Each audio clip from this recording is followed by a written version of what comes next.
اللہ رب العزت نے قرآن مجید میں ارشاد فرمایا، پاک ہے وہ ذات جس نے اپنے محبوب کو، اپنے خاص بندے کو سیر کروائی۔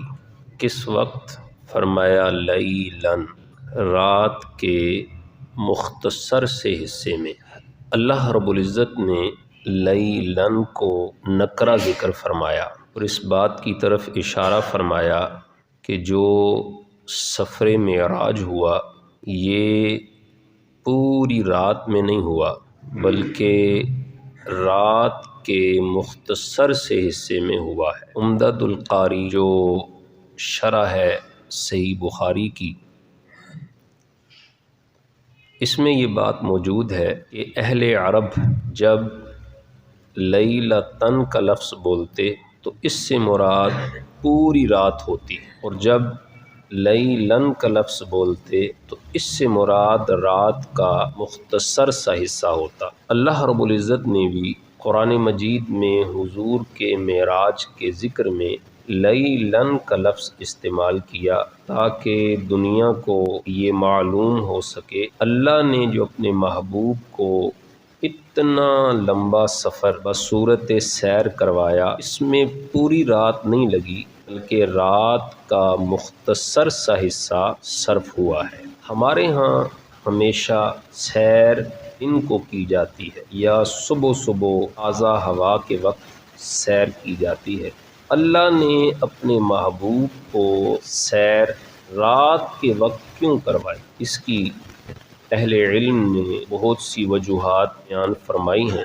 ان میں سے ایک وجہ رات کے وقت معراج کروانے کی یہ بھی ہے کہ حضور علیہ السلام خود رات کے وقت سفر کرنے کو پسند فرماتے، اور اگر رستہ پرامن ہو اور راستے میں کسی قسم کا کوئی جانی مالی نقصان کا خطرہ نہ ہو تو حضور نے امت کو بھی یہی درس دیا کہ تم بھی رات کے وقت سفر کیا کرو، اس لیے کہ رات کے وقت زمین کو لپیٹ دیا جاتا ہے، یعنی سفر کرنا آسان ہو جاتا ہے۔ جو لوگ لمبے لمبے سفر کرتے رہتے ہیں ان کا اس بات کا تجربہ ہے کہ دن کا سفر انسان کو بہت زیادہ تھکا دیتا ہے اور رات کا سفر جلدی اور آسانی سے گزر جاتا ہے۔ تو اگر اللہ حضور کو معراج دن کے وقت کرواتا تو کوئی کہہ سکتا تھا کہ حضور نے اپنی امت کو تو رات کے وقت سفر کرنے کا درس دیا اور خود حضور نے سفر معراج دن کے وقت کیا، تو یہ تو حضور کے قول اور فعل میں تضاد آ جاتا۔ اس لیے اللہ رب العزت نے حضور کو معراج رات کے وقت کروایا تاکہ امت کو یہ پتہ چلے حضور جو کہتے ہیں خود بھی اسی پہ عمل فرماتے ہیں، جو حضور کا قول ہے وہی حضور کا فعل ہے۔ اس لیے حضور کو رات کے وقت معراج کروایا۔ رات کے وقت معراج کروانے کی دوسری وجہ اہل علم نے یہ بھی بیان کی ہے، کسی چیز کو دیکھ کر ماننا اس کا اجر و ثواب اور ہے، اور کسی چیز کو بن دیکھے ماننا اس کا اجر و ثواب اور ہے۔ اگر حضور علیہ السلام کو معراج دن کے وقت ہوتا تو مکہ کے لوگ دیکھ لیتے کہ یہ حضرت جبریل جنت کی سواری براق کو لے کر آ رہے ہیں، یہ حضور علیہ السلام براق پر بیٹھ رہے ہیں، یہ حضرت جبریل حضور علیہ السلام کو سواری پر بٹھا کر مسجد حرام سے مسجد اقصیٰ کی طرف لے کر جا رہے ہیں۔ تو دن کے وقت اگر معراج ہوتا تو اپنے بیگانے سب دیکھ لیتے، اور دیکھ کے ماننے کا اجر کم ہے، بن دیکھے ماننے کا اجر زیادہ ہے۔ تو اللہ نے حضور کو معراج رات کے وقت کروایا تاکہ کوئی نہ دیکھے، اور کوئی نہ دیکھ کر جب حضور کے معراج کو مانے گا اللہ اس کے اجر و ثواب میں زیادتی فرما دے، اس کے ثواب کو بڑھا دے گا۔ تو حضور کے معراج کو ماننے والوں کے اجر و ثواب میں زیادتی کرنے کے لیے، اجر و ثواب کو بڑھانے کے لیے اللہ نے حضور کو معراج رات کے وقت کروایا ہے۔ تیسری وجہ اہل علم نے یہ بیان کی ہے کہ جب کسی چیز کو دیکھ لیا جائے پھر تو انکار کی گنجائش نہیں رہتی، اور اگر نہ دیکھا جائے تو پھر کسی چیز کو ماننا مشکل ہو جاتا ہے، کسی چیز کو ایکسیپٹ کرنا جسے انسان نے آنکھوں سے دیکھا ہی نہ ہو انسان کے لیے مشکل ہو جاتا ہے۔ اللہ نے حضور کو معراج رات کے وقت کروایا تاکہ کوئی حضور کو معراج کے لیے جاتے ہوئے دیکھ نہ سکے، اور پھر حضور اپنا معراج امت کے سامنے بیان کریں، پھر پتہ چلے سرکار کی شانوں کو بن دیکھے ماننے والے کون ہیں، بغیر دیکھے سرکار کی شانوں کو تسلیم کرنے والے کون ہیں۔ اس لیے اللہ نے حضور کو معراج رات کے وقت کروایا۔ چوتھی وجہ رات کو معراج کروانے کی اہل علم نے، علماء نے یہ بھی بیان کی ہے کہ معراج ہمارے آقا صلی اللہ علیہ وآلہ وسلم کا عظیم معجزہ ہے، سرکار کی حیات مبارکہ کے بڑے معجزوں میں سے اس کا شمار ہوتا ہے، اور یہ معجزہ سرکار کا ظاہرہ قاہرہ معجزہ ہے۔ اور اللہ کی سنت یہ ہے کہ جب اللہ تعالیٰ کسی نبی کے عظیم معجزے کو لوگوں کے سامنے ظاہر کر دیتا ہے، اس عظیم معجزے کو دیکھنے کے بعد جو قوم اس نبی کی نبوت کو تسلیم نہیں کرتی، اس قوم کے لیے تباہی، بربادی اور عذاب کے سوا کوئی دوسری صورت باقی نہیں رہتی۔ یہ پورا سلسلہ ہے انبیاء کرام کی سیرت کا۔ حضرت لوط علیہ السلام کا قصہ وہ میں نے ایک دفعہ آپ کے سامنے بیان بھی کیا تھا۔ تو اس طرح حضور علیہ السلام کا بھی یہ جو معجزہ معراج ہے، اگر یہ ظاہر ہوتا، دن کے وقت ہوتا، تو دو ہی صورتیں تھیں، یا مکے کے مشرک حضور کے معجزہ معراج کو مانتے اور ایمان لے کر آتے، یا انکار کرتے۔ جنہوں نے انکار کرنا تھا ان کے نصیب میں ایمان تو تھا نہیں۔ اگر حضور کو معراج دن کے وقت کروایا جاتا اور ظاہری آنکھوں سے دیکھنے کے بعد جن کافروں نے حضور کے معراج کا انکار کرنا تھا، ان کافروں کے لیے سوائے ہلاکت، بربادی اور عذاب کے کوئی دوسری صورت باقی نہ رہتی۔ اور حضور علیہ السلام کی شان ہے شان رحمت، تو قیامت تک کوئی اعتراض کر سکتا تھا کہ اللہ نے حضور کو رحمت بھی بنا کر بھیجا، اور ادھر سے حضور کی وجہ سے بہت سارے لوگ تباہ و برباد اور عذاب کے مستحق بن گئے، تو حضور کی رحمت کو بھی بچانا تھا، سرکار کو معراج بھی کروانا تھا، تو سرکار کی رحمت کی شان کو بچانے کے لیے اللہ نے حضور کو معراج ہی رات کے وقت کروایا ہے، تاکہ کوئی بندہ سرکار کی رحمت پر تنقید نہ کر سکے، اور حضور کی وجہ سے کوئی بندہ تباہی اور بربادی اور عذاب کا مستحق نہ بن سکے۔ اور حضور علیہ السلام کی شان رحمت تو سرکار کی تمام شانوں پر حاوی اور مبرہ ہے۔ حضور علیہ السلام کی شان رحمت کو اللہ رب العزت نے بھی بڑے خوبصورت انداز میں بیان فرمایا۔ 17واں پارہ ہے، اللہ نے حضور علیہ السلام کی شان کو بیان فرمایا۔ اللہ تعالیٰ ارشاد فرماتا ہے، وَمَا أَرْسَلْنَاكَ إِلَّا رَحْمَةً لِّلْعَالَمِينَ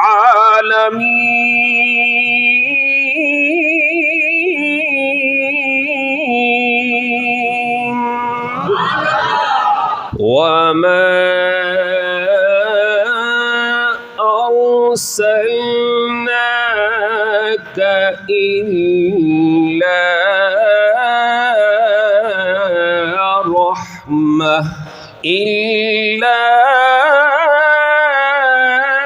رحمة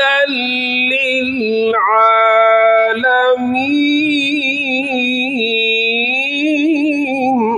اللہ نے حضور علیہ السلام کو تمام عالمین کے لیے رحمت کرنے والا بنا کر بھیجا ہے، تو حضور عالمین کے لیے رحمت ہے، اور حضور کی وجہ سے کسی کو عذاب نہ ہو، اس لیے اللہ نے حضور کو معراج ہی رات کے وقت کروایا ہے۔ 5ویں وجہ اہل علم نے رات کے وقت معراج کروانے کی یہ بیان کی ہے، دنیا کا قاعدہ ہے، جب بھی کوئی محب اپنے محبوب سے راز و نیاز کی باتیں کرنا چاہتا ہے، تو ہر محب اپنے محبوب سے راز و نیاز کی باتیں کرنے کے لیے ہمیشہ رات کا وقت مقرر کرتا ہے۔ رات کا وقت ہوتا ہے راز و نیاز کی باتیں کرنے کے لیے، پوشیدہ باتیں کرنے کے لیے، وہ باتیں جو کسی تیسرے شخص کو پتہ نہ ہو، جو کسی تیسرے کو نہ بتائی جا سکے، وہ باتیں کرنے کے لیے ہمیشہ رات کا وقت مقرر کیا جاتا ہے۔ اللہ نے بھی جب اپنے محبوب کو فَأَوْحَىٰ الا عبدہ ما اوحا کے اسرار سے مزین و معمر کرنا چاہا، رب نے بھی اپنے محبوب کو معراج پھر رات کے وقت ہی کروایا ہے۔ راز و نیاز کی باتیں جب کرنا چاہیں تو رات کے وقت ہی معراج کروایا، تاکہ حضور سید عالم صلی اللہ علیہ وسلم لا مکان کی وسعتوں میں پہنچیں۔ اس وقت ایک ذات خدا ہو، ایک ذات مصطفیٰ ہو، رب سنانے والا ہو، مصطفیٰ سننے والا ہو، کوئی تیسرا نہ ہو۔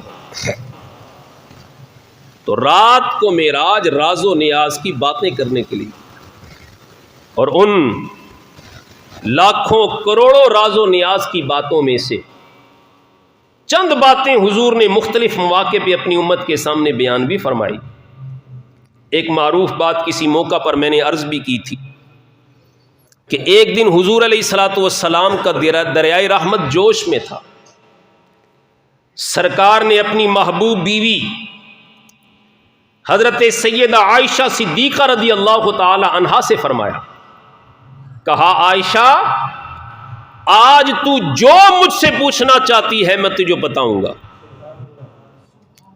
جو پوچھنا چاہتی ہے تجھے بتاؤں گا۔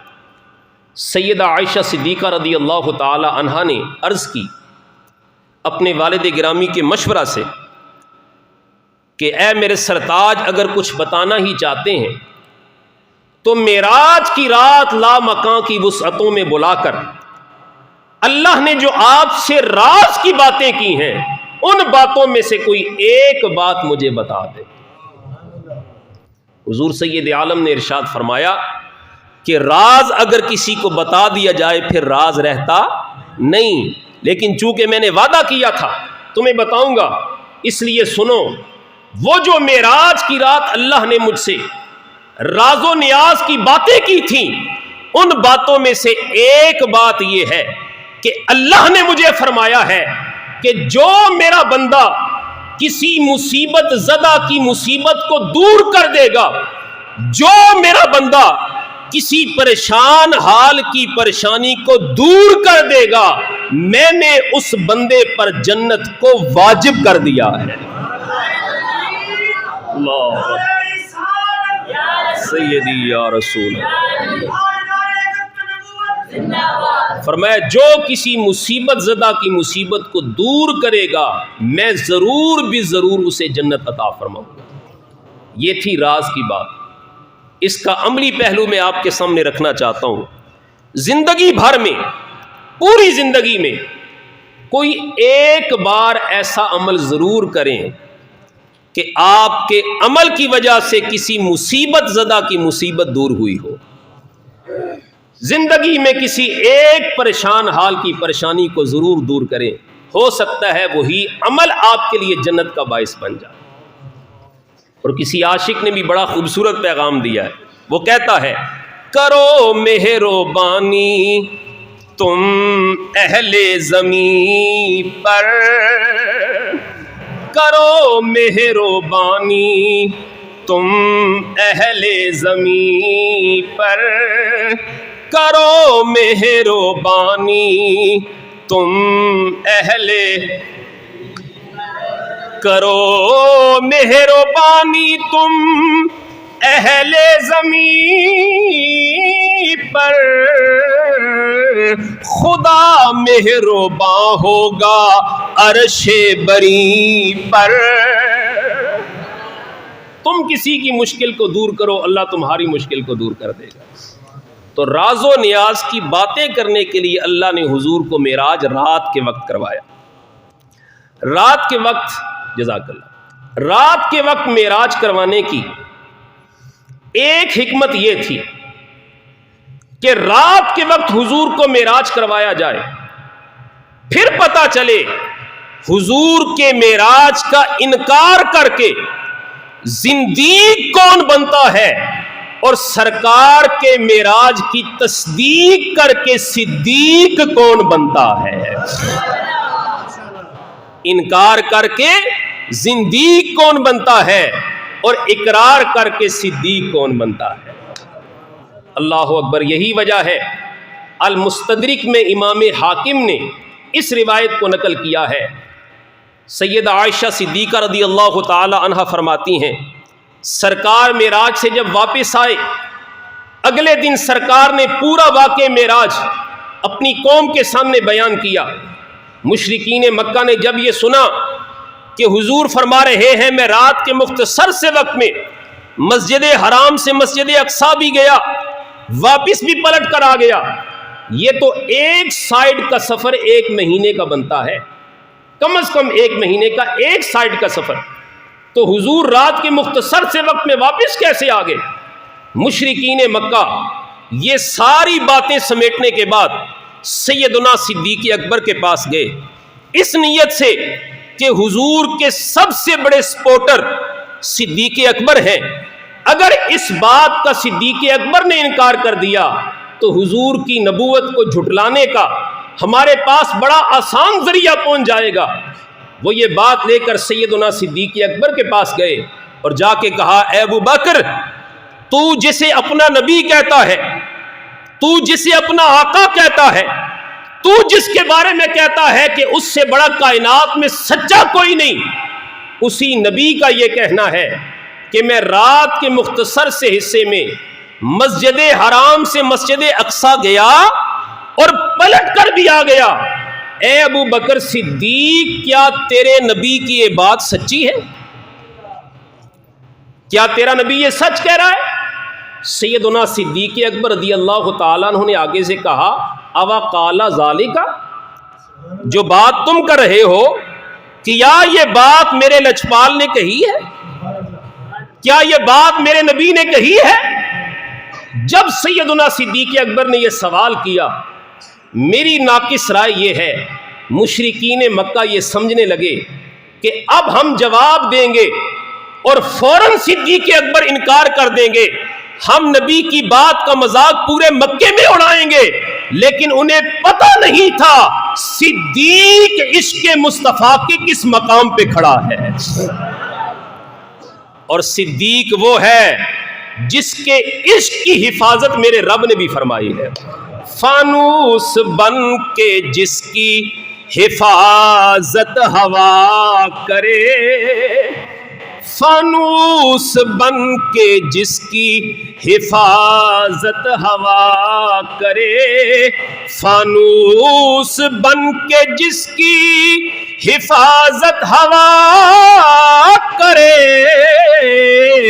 وہ شمع کیا بجھے جسے روشن خدا کرے،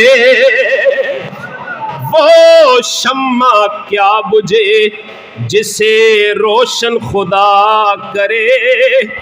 اللہ اکبر۔ حضرت سیدنا صدیق اکبر نے پوچھا اے مکے کے مشرکو، جو بات لے کر میرے پاس آئے ہو کیا یہ بات میرے نبی نے کہی بھی ہے کہ نہیں کہی؟ مکے کے مشرک کہنے لگے اے صدیق اکبر، تو نے جس رسول کا کلمہ پڑھا ہے یہ بات اسی رسول نے کہی ہے۔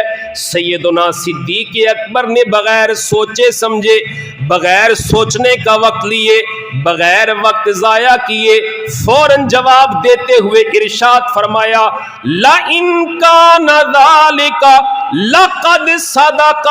سیدنا صدیق اکبر فرمانے لگے او مکے کے مشرکو، صدیق کا جواب سن لو، اگر یہ بات میرے آقا نے ارشاد فرمائی ہے تو یقیناً سچ کہی ہے، اور ابو بکر بغیر کسی جھجک کے اپنے نبی کی بات کی تصدیق کرتا ہے۔ اللہ اکبر۔ کہا اگر یہ بات میرے مالک نے کہی ہے، میرے سرکار نے کہی ہے تو سچ کہی ہے۔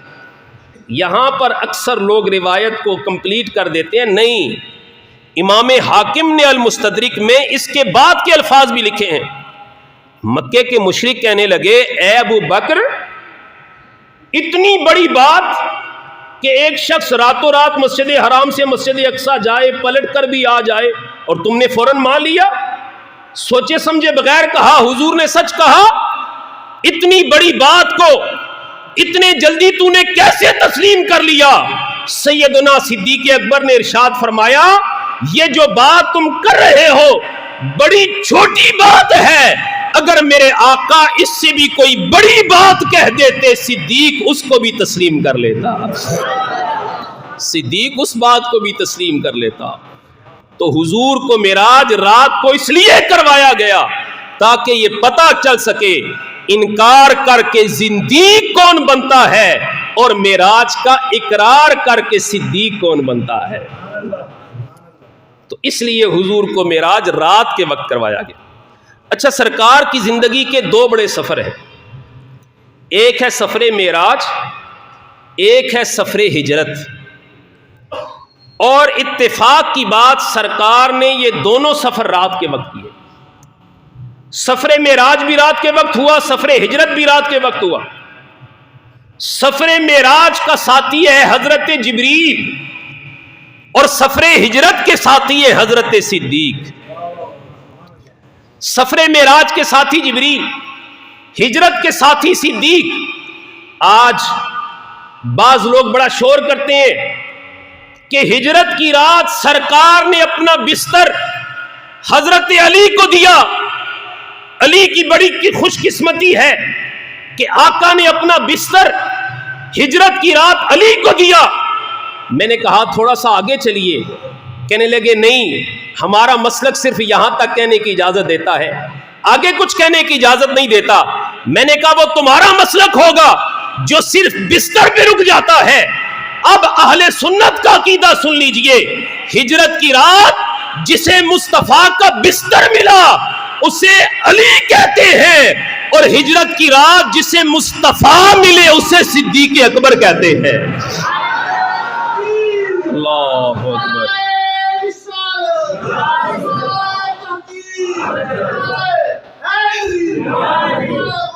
جسے فقط بستر مصطفیٰ ملے اسے علی کہتے ہیں، جسے ذات مصطفیٰ ملے اسے صدیق اکبر کہتے ہیں۔ اچھا، معراج کی رات حضور کے ہم سفر حضرت جبریل، ہجرت کی رات مصطفیٰ کے ہم سفر حضرت صدیق۔ فرق ہے، معراج کی رات حضرت جبریل جنت سے سواری لے کر آتے ہیں، صدیق سواری لے کر نہیں آتے، خود مصطفیٰ کی سواری بن جاتے ہیں، خود اپنے کندھے پیش کر کے مصطفیٰ کی سواری بن جاتے ہیں۔ اللہ اکبر۔ یاد رکھیے، معراج تھی سیر اور ہجرت تھی موت و حیات کی کشمکش سے گزرنے والا سفر۔ سیر پہ ہر کوئی ساتھ چلنے کے لیے تیار ہوتا ہے، موت و حیات کی کشمکش والے سفر میں کوئی چلنے کے لیے تیار نہیں ہوتا۔ سیر والے سفر میں جو ساتھی تھے وہ حضرت جبریل تھے، اور موت و حیات کی کشمکش والے سفر میں جو ساتھی تھے وہ حضرت صدیق تھے، وہ حضرت صدیق تھے۔ اب میں ایک آخری نقطہ عرض کرنا چاہتا ہوں، شاید آپ لوگ سمجھ جائیں، آپ سمجھدار لوگ ہیں۔ معراج کی رات کا جو ساتھی تھا حضرت جبریل، وہ سدرۃ المنتہا پہ جا کے رک گئے۔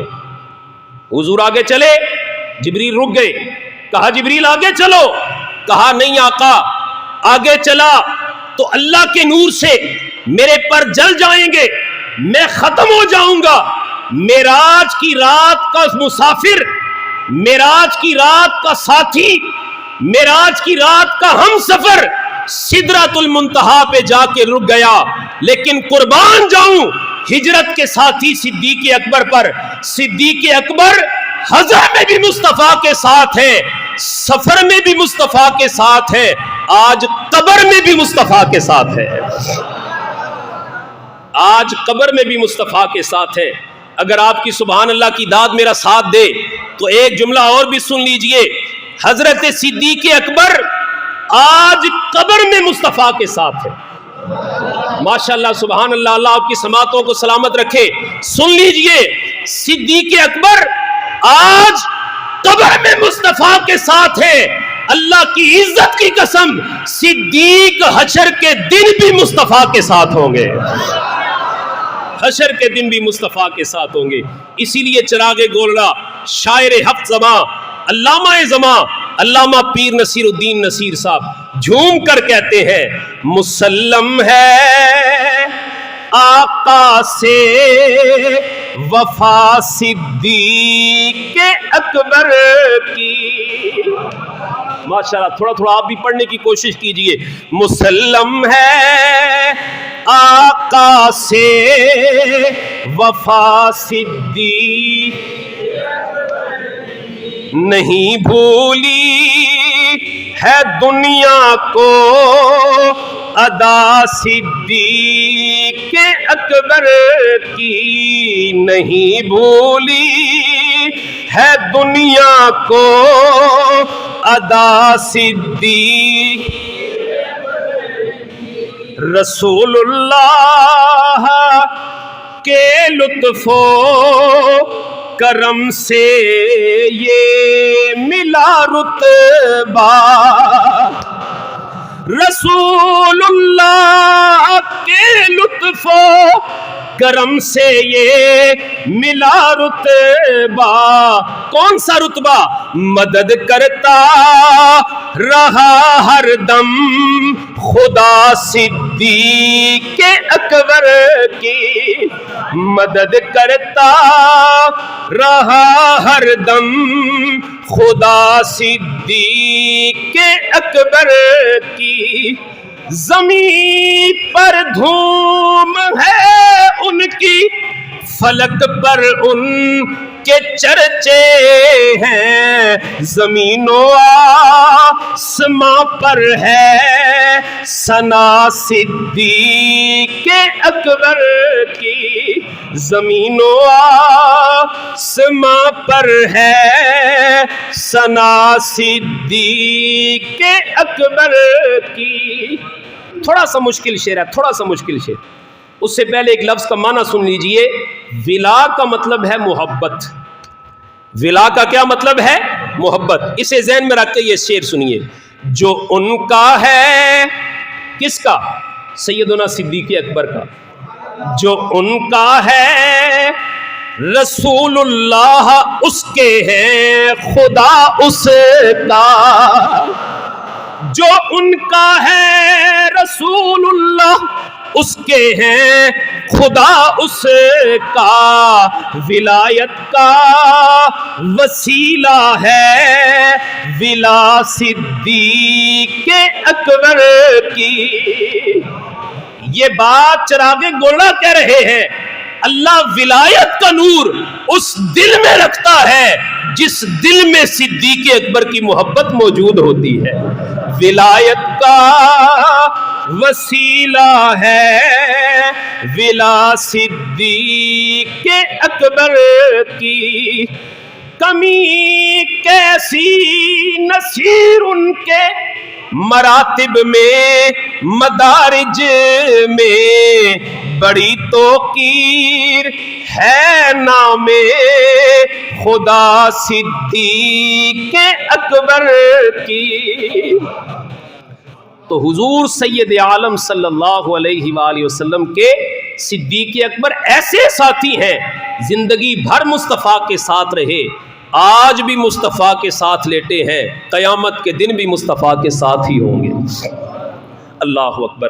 تو یہ رات کو معراج کروانے کی چند حکمتیں میں نے آپ کے سامنے عرض کی.